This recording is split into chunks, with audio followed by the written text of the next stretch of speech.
So, page 849, Luke 15. I'm just going to read three verses, verses 8 to 10.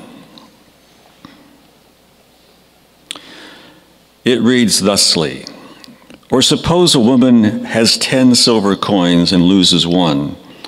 Doesn't she light a lamp, sweep the house, and search carefully until she finds it? And when she finds it, she calls her friends and neighbors together and says, 'Rejoice with me, I have found my lost coin.' In the same way, I tell you, there is rejoicing in the presence of the angels of God over one sinner who repents." May it be so. Amen. Thank you, Larry. Well, as Pastor Larry said, we are in a sermon series called Lost and Found. And we come to the lost coin. But before we dive into this parable, I want to make sure that we don't lose sight of the reason why Jesus is telling these parables. These parables aren't just little fairy tale stories with a moral at the end to make us feel better or live differently. But these are sharp arguments in the context of a debate between he and the Pharisees and the teachers of the law. I hope you keep your Bible open. You can look with me at this. Make sure that you don't just take my word for it. If you look at verse 2, which was not read, but chapter 15, verse 2, you'll see that the context is the Pharisees and the teachers of the law were muttering, were upset. They were grumbling that Jesus would welcome sinners. He would eat with them. It seemed like he was affirming sin by his fellowship with them.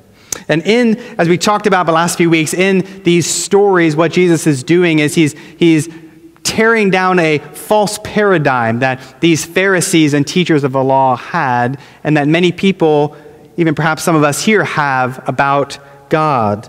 And the false paradigm is simply this. You should see it on the screen. It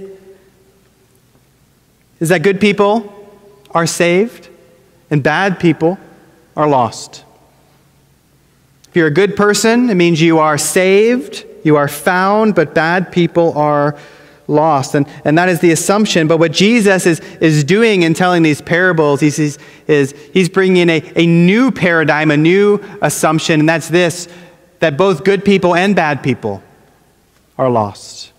That there are two ways to be lost, not just one way to be lost. You can be lost and run away and be far from God, like the lost sheep we talked about last week. Or you can be lost and at home, close to God,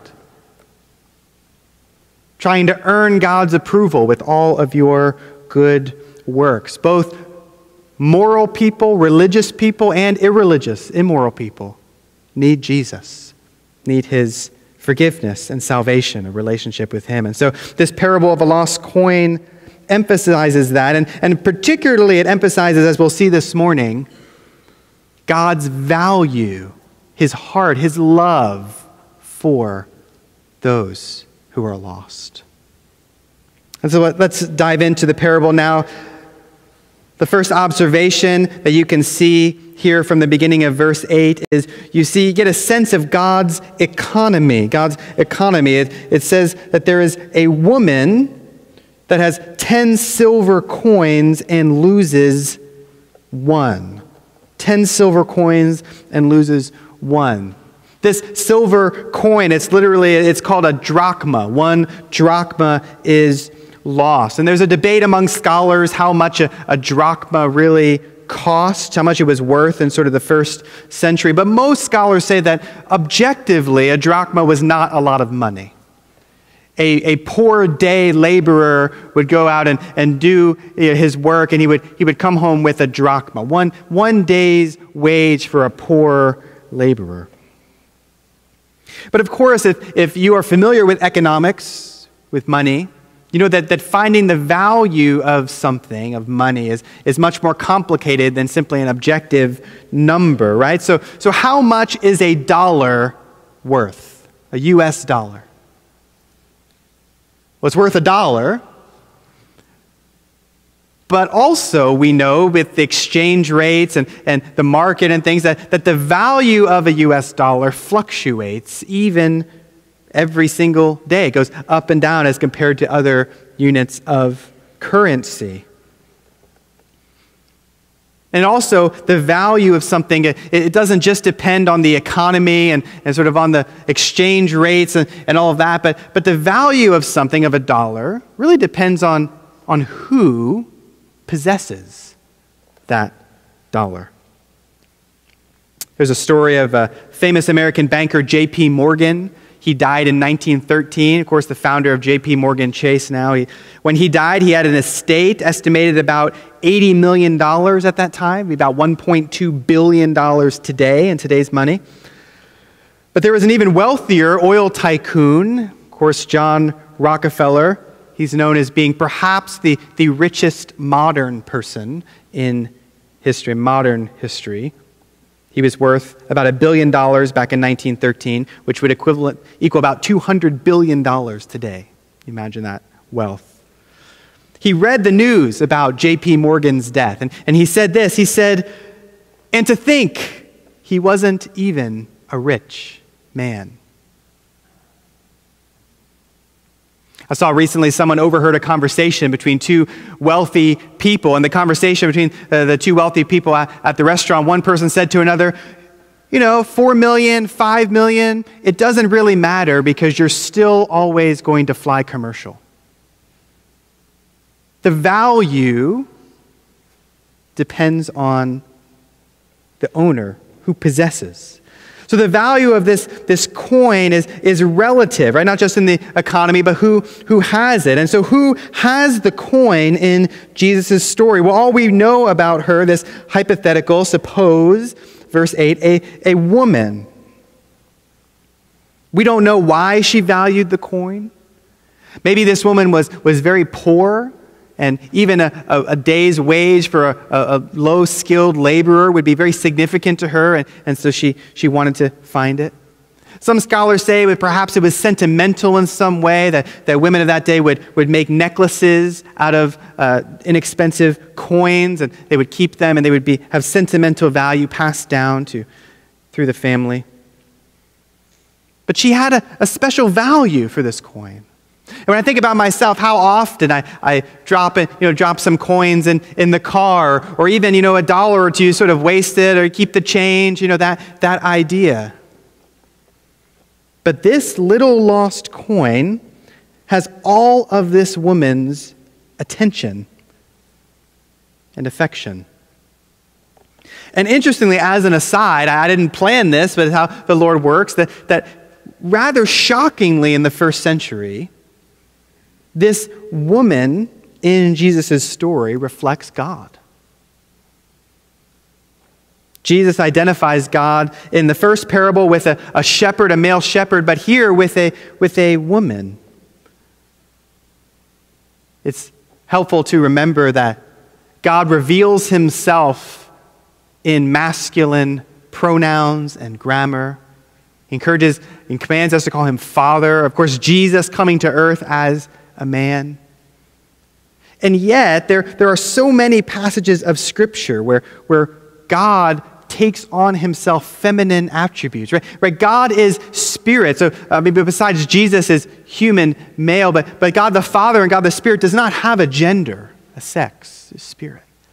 He identifies in his word as Father and the Spirit as masculine. But still so many places, I think of places in the Old Testament where God talks about that he was like a woman in birthing his people Israel, and conceiving and birthing and holding in his arms and nursing them. I think about just the passage in Luke 13, a couple chapters before this, where Jesus is lamenting over Israel and says, "Oh, I wish I could be like a mother hen who could gather up her chicks into her arms." Jesus is comparing himself with a hen, a woman. This woman's value and care for her lost coin is a picture of God, of his love, of his nurture, of his compassion for us. And then, of course, the coin is a picture of us. A small, seemingly invaluable piece of silver lost in a dark room. You know, it's easy to feel lost in a city like Boston. Maybe you've felt lost here before. Maybe you feel less valuable now than when you came. It's very common, people come to Boston, they're at the top of their class or near the top of their class, and they come to the city and they're struggling just to be at the middle of their class. People who are just virtuoso musicians in their town, and then they come and they hear this playing that's just way better than they could ever do, and they're in the T, and there's someone playing next to the train, playing better than they have ever played in their life. You can begin to question your own self-worth. You begin to feel lost. And of course, not only that, it's easy to feel lonely in this city. It seems counterintuitive, but I'm sure you all know that in a big city surrounded by people, feelings of loneliness are only exacerbated. They're only, you would think, there's people all around, but no, the feeling of isolation, feeling alone in the midst of the crowd around you. You have fewer people to encourage and be encouraged by, to love and be loved by. Think about this Mother's Day. So many people who take their value in being a mom. Though perhaps your relationship with your mom, or you as a mom with your children, is not what it could be or should be. Moms, as Linda said, are not perfect. Sometimes moms abuse, they abandon. Sometimes moms harshly judge their children. Of course, those here who wish they could be a mom but are unable to. They're not married, unable to have kids. All I'm saying is it feels very relatable at times. A coin lost away in a dark room. It's easy to feel lost, to feel like your value is diminished, your self-worth is diminished, that you have been forgotten about. But Jesus says here that no matter how small, no matter how little value, that in His economy, He loves. He values us like this woman. We don't know why she values this cheap little coin. That's how God is with us. Matthew chapter 6, Jesus teaches, He says, "Look at the birds of the air. They do not sow or reap or store away in barns, and yet your heavenly Father feeds them. Are you not much more valuable than they?" And again, the parallel passage in Luke chapter 12, talking about 5 sparrows just sold for 2 pennies. Yet not one of them is forgotten by God. Indeed, the very hairs of your head are all numbered. Don't be afraid. You are worth more than many sparrows. God's word for us this morning, the point of this passage is in God's economy, no matter how valuable you feel, God loves you. No matter how valuable the world makes it seem like you are. Your GPA is not right there. You don't quite have the number of publications as a first author that you need to have. God loves you. And God proves that. He doesn't just say it, God's word talks about it, but He proves it here, but not only in His economy, but He proves it in His search. Look at the second part of verse 8, the letter B, 8b. It says, "Suppose a woman has 10 silver coins and loses one. Doesn't she light a lamp, sweep the house, and search carefully until she finds it?" It's a rhetorical question. Well, of course she would look and find it, Jesus is saying. This woman launches a remarkable campaign to find her lost coin. She doesn't just say that she values it. She doesn't just say she cares about it, but she acts on it, searching, seeking out this coin.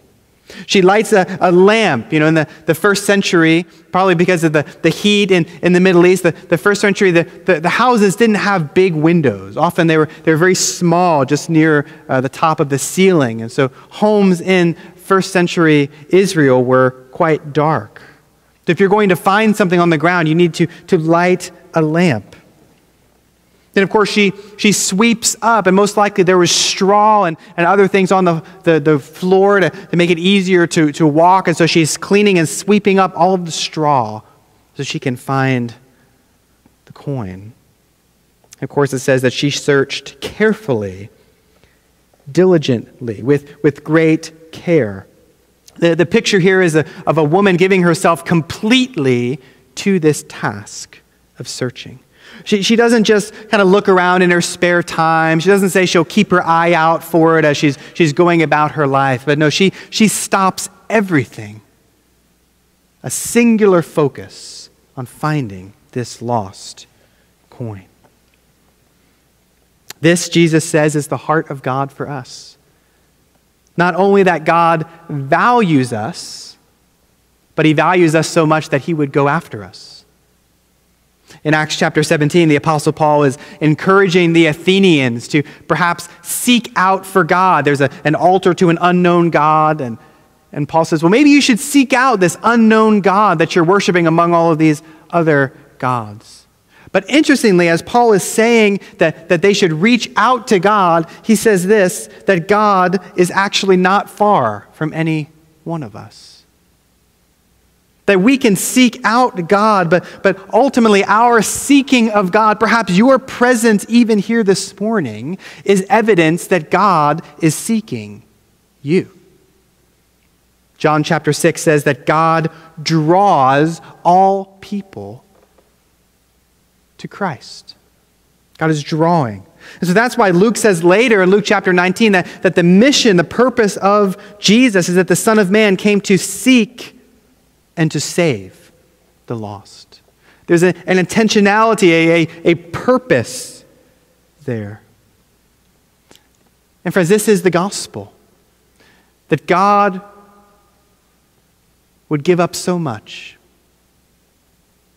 That God would send his own Son into the world. Like a novelist who falls in love with the main character and writes herself into the story in order to save him and bring him back to herself. That's what God does for us.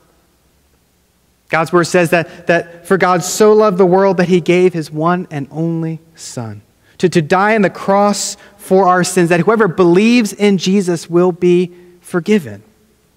They will not perish, but they will have eternal life through repenting, through turning back to him. That Jesus, God the Son, in eternity comes and becomes fallible, touchable, breakable. He brings light into the darkness of the room of the world in order to search and to find us, to prove our value, his love for us. 1 Peter 3 puts it this way, that Christ suffered once for sins, the righteous for the unrighteous, to bring you to God. I might say to bring you back to God. That's why Christ came. And friends, if you're here this morning seeking God, I just want to say that God is already seeking you. And there's a little prayer on the back of our bulletin that you can pray to help maybe give voice to how you might express to the Lord how you can enter a relationship with him through Jesus and find that salvation, that eternal life and relationship with the Lord. But an interesting observation here in the seeking out is that there's a contrast, as I alluded to in the beginning of the sermon, that there's a contrast between the lost sheep story and the lost coin. In the lost sheep, the sheep is wandering far away from the shepherd, far away from the flock. And the shepherd goes out and searches away from the flock to find it. But here, the coin is lost at home. The lost sheep might apply to the tax collectors and sinners that we've talked about, those who look like they need God, who sin outwardly and explicitly and openly reject God, far away from him. But the coin is lost at home. Perhaps Jesus subtly, as it gets more explicit in the next story, but subtly beginning to push back on these Pharisees and teachers of the law, and to say you can be lost far from home or close to home. This coin is not far from the woman. It's right in the same house, and yet it is still just as lost as the lost sheep. Jesus is reinforcing this new paradigm. That even those who are good people, even who are religious, they are lost as well. That everybody needs to be saved through Jesus. And so friends, just because you are here in church this morning, just because you perhaps were raised in a Christian home, just because your mother or father or grandparents were Christians or are Christians, does not mean that you are not lost. As one pastor puts it, there are no grandchildren in the kingdom of God.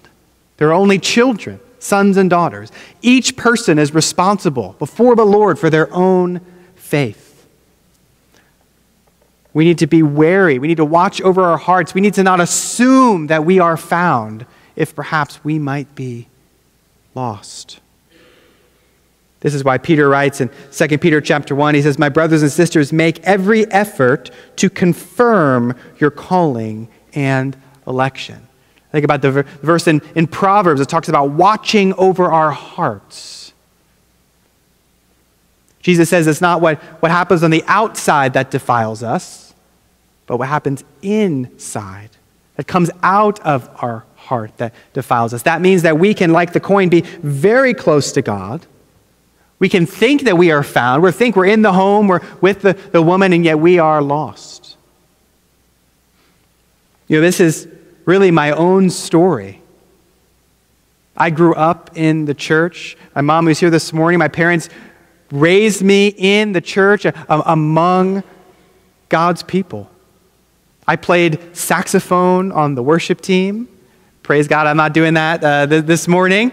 I haven't played in a long time. I played saxophone on the worship team. I led Bible studies. I wore my WWJD bracelet. For those of you who don't know, what would Jesus do? And by the way, if you still wear one, that's awesome. You should. I think it's a great reminder. But anyway, I wore that.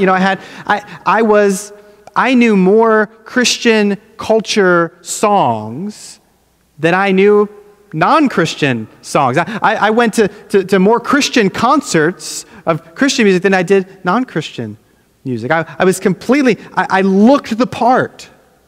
I looked like a Christian. It was cultural for me. But the truth of the matter is I had not truly been transformed by Christ. That it was my family, it was my culture and doing a great job. But eventually, and this is my prayer for my own boys, eventually they grow up and their faith has to be their own. No grandchildren in the kingdom of God. And so for me, as I got older and I got into middle school and into high school where I'm making my own decisions and my own priorities, I began to drift further and further away from God. Now, if you asked me, are you a Christian? I said, well, of course I'm a Christian. I was raised a Christian. It's who I am. My wife, Whitney, when she met me in college, she knew that I claimed to be a Christian, but she also knew clearly that I was not because of the way that I lived. I went to church on Sundays as best I could, but I lived like God didn't exist the rest of my life. And the difficult is that I was lost, I was blind, but didn't know I was blind. I was lost, but didn't know I was lost. I figured this is what Christianity is you just sort of show up on Sundays, you sort of go through some motions, and you just live life however you want to after that. It was only after a friend of mine courageously gave me a DVD of a preacher and I watched it, and I heard the message that I had heard over and over and over and over again. But this time, the Lord opened up my eyes, and I was like, what have I been missing? That God himself came to earth. That I deserved all of this judgment and punishment rightly for my wrong actions and feelings and words. And yet, as the hammer of just judgment would swing down on me, that God instead would step in the way and take the judgment that I deserved. And it was at that moment I said, do I really believe this? And if I do, it's going to have to affect my life. And that night in February 2008, my life completely changed. I knew I was a Christian at that point. I look back in sorrow at those I had hurt, and even though I had claimed Christianity. That Christianity is about a relationship with God. Not just a religion, not just going through the motions, not just a culture or family. Friends, I hope that you can have that kind of experience where you know God personally. You can say, as the song says, it was my sin that held him there. It was my sin. He died for me. You feel that and you know it. You believe. Now, friends, there are people all over our city and all over the world who are just like me. They call themselves Christians, but they don't know Jesus. They haven't been found. They haven't truly repented. They haven't truly turned their lives over to him. And so we need to discern first our own hearts. Make our calling and election sure. And then we need to deal honestly with one another. But the good news is that God has compassion and love and attention, not just for the obvious lost people out there, but even for the kid raised in the church to go through all the motions, to know and to say the right things and do everything but missing it. God could have said, this kid, he's had so many chances. I'm done. But God's word says he has perfect patience with us. I think of how many times I heard the gospel over the years. Yet God had perfect patience with me. He does with you too.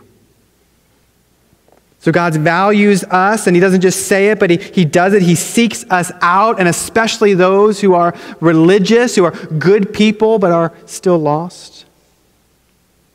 But he also values us. He also proves it, not just by seeking out the lost, but by rejoicing over the lost. Remember from last week, it's a theme in these three stories. In fact, I thought about kind of taking this whole sermon series and putting it sort of around the idea of joy.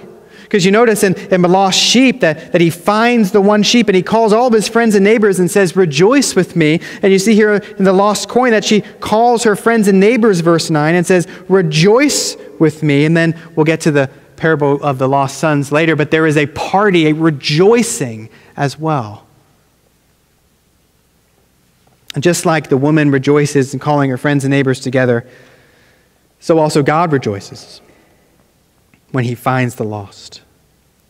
Verse 10 says, in the same way, I tell you, there is rejoicing in the presence of the angels of God over one sinner who repents. And verse 10 isn't just talking about angels. A lot of times in Jewish culture, you wouldn't refer all the time directly to God, but you would imply the angels or heaven or something like that rejoicing. But it is certainly emphasizing that God is the one rejoicing. God, of course, has a universe to run. He has galaxies to uphold and atomic particles to manage and governments to rule with his providence. But there really aren't that many verses in the Bible that talk about all of heaven rejoicing or about God rejoicing. There are very few, and almost all of them are about the lost. When one sinner repents, when one sinner turns back to God, when one sinner believes, not just out of intellectual belief, but a belief that changes their life. God rejoices. There's something special going on in these three parables. God celebrates them. You know, maybe you've heard this in leadership circles or certain things, but it's a true, kind of a practical truth that the things that you value most are the things you celebrate. The things you value most, you celebrate. Or if you want to value something more, you're gonna celebrate those things. Those are the things that are going to bring you joy. I think about my mother-in-law has passed this tradition down to Whitney, which baffles me, but it's a perfect example of this. I think I maybe have shared this before, but Whitney, growing up, her family, she is the oldest of 6 kids. There's 6 kids. And their family's tradition was to celebrate birthdays, of course. But not just birthdays. They also celebrated half birthdays. So you have at least 6, and plus then the 2 parents, you've got 8 times a year you're celebrating the birthday, but then 16 times a year you're celebrating the half birthdays. And you might say, it's your half birthday, happy birthday, you know. It's 6, by the way, if you don't know, that's 6 months from your birthday. But with, again, Eva, my mother-in-law, it wasn't just like, oh, yeah. There was cake. There was candles. There was singing. It was a party, her half birthday. My mother-in-law loves her kids. She loves the people around her, and she loves to celebrate them. And God's that way with us. He loves us. He delights in us. The verse I mentioned last week from Zephaniah, that he rejoices over us with singing. Particularly those of us he saves, he rejoices with singing. Psalm 147. God's pleasure is not in the strength of the horse, nor his delight in the legs of the warrior. No, the Lord delights in those who fear him, who put their hope in what? His unfailing love. When the lost is found, when my eyes open and I realized how lost I truly was, and yet how loved I truly was, that God would open my eyes, that God would be patient.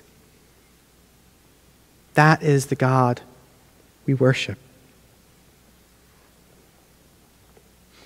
If the statistics are right about our society, it is easy to feel less valued. In fact, I was doing some research this week. It's remarkable, actually, praise God, that all violent crime, you're thinking murder, assault, robbery, everything, it's down significantly. Some say it's down 75% nationwide, in America, in the U.S., the study was. Remarkable. But there's one violent crime that has increased exponentially. Anyone know what it is? Yeah, suicide. In our hyper-connected culture, there is a loosening of true connection. There are people who are losing their sense of self-worth, their own value.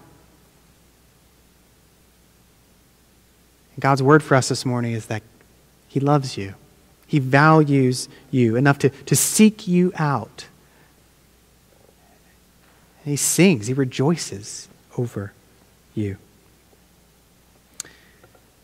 And I'll say before we close, I think I would be remiss if I didn't take a moment to apply this little text, a couple verses, not just to us personally as God loving us, but who is Jesus talking to? He's talking to the Pharisees, the teachers of the law, the religious people of the day. They had neglected to love, to see the value in the people around them. As we meditate and reflect and receive God's great love and value of us, should we not pass that on to others? How can you this week value those that the world has said they are less valuable? How can you seek out those who are lost and lonely? Is there anybody you can rejoice over this week? I kept coming back to sort of application for us and others, this word hospitality. Welcoming people, valuing them, seeking them out, celebrating them. And I read the story of a pastor who, the next door neighbor, moved in. It's a small studio apartment. And the neighbors who lived there before, he knew them pretty well. They were polite, young, professional. But he was very surprised by this person who moved in. He was an older gentleman. He didn't work. He was pleasant, but a little bit awkward. He would greet him when he went in and out of the door, but he didn't take the time to get to know his name or anything like that. But when he left, and sometimes he saw the door was open a little bit when his neighbor was leaving, he would looked in and he could see through the room that there was just stuff everywhere. Laundry baskets were stacked from floor to ceiling. Debris was everywhere. This man perhaps was a hoarder. It's dirty.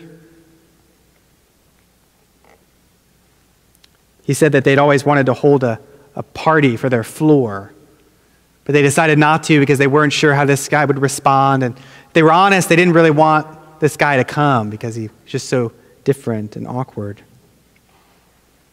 He never invited his neighbor for coffee. He had never even learned his name. He said it was just a few weeks later when the police were there at his door and he had died. And this pastor just laments and confesses that he had not gotten to know this man. He had not seen the value, that he had, in a sense, neglected how lost he was and how God valued him even though he didn't deserve it. And he hadn't passed that value on to his neighbor. G.K. Chesterton once said, "We make our friends, we make our enemies, but God makes our next door neighbor. We have to love our neighbor because he is there." God never gets the address wrong. In his providence, in his sovereignty. And I'm not just talking about where you live, I mean where you work, on the T. Everyone who is around you, God has placed there. And there is an incredible opportunity for you in reflecting and meditating on how great God's love is for you, that you did not deserve. And to be able to radically show that to someone the world thinks is less valuable. How powerful could that be? How glorious could that be? How many lives could be changed with that kind of love, that kind of hospitality? And so, church, may we value our neighbor and search for them and rejoice over them, just like our Father does for us. Let's pray.